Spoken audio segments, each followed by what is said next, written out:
And so, just what have you been doing in the past few months? I've been putting a lot more time and energy into my website, tested.com. We do one-day build. I do a lot of one-day builds on there out of my shop. I've been doing a bunch more. I did 2 yesterday. What did you do? I built with some Legos, and the other project's a secret right now. Oh, cool. But you know, I have not existed in the last 14 years without Mythbusters. We've filmed full-time since 2002. So, for instance, my wife has never known me not having the show. So I'm finding a new life-work balance right now. You know, one of the things that I've always admired about Mythbusters is that you weren't afraid to fail. And I know that you do a lot of testing and thinking and experimenting beforehand.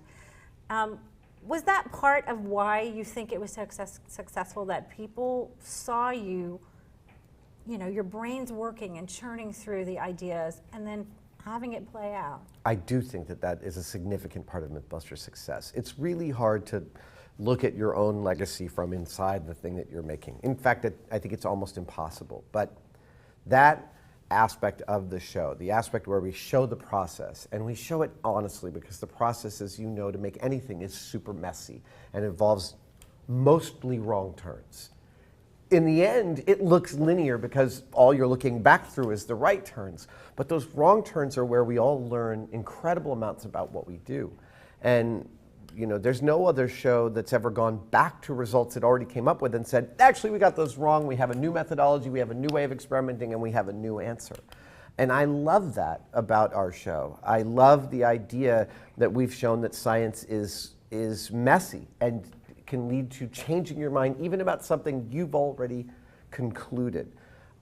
Lastly, I'll say that the thing that was great about doing it was those narratives were honest narratives. When I look at shows that have attempted to copy Mythbusters' success, and there were a lot of them, what I see when I watch them is a producer writing down a Mythbusters kind of episode, and then everyone just films that. And a lot of reality TV is done that way.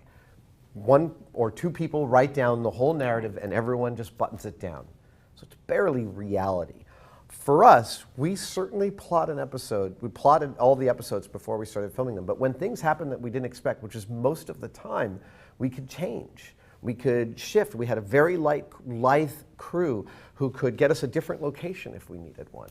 And so consequently, the places those narratives went were genuinely really generated by our interest and by what was happening to us in the episode, and that's significant. It's funny, some of the most simpatico crews I have worked with over the last 14 years have been the bomb squads. Really? A bomb tech, I think the personality of a bomb tech, whether for the military or for any government agency, reads like a description of me.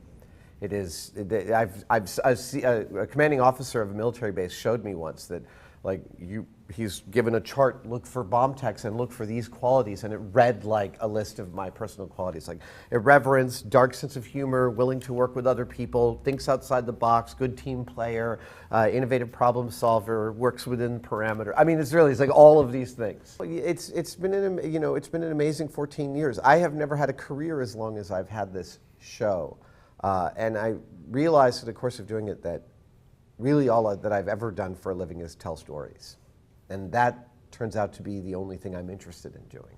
Even when I was gluing details on the side of a spaceship for a movie, every detail that I would put on has a story to it in my head. Then it doesn't work aesthetically unless you know the narrative of the ship that you're building.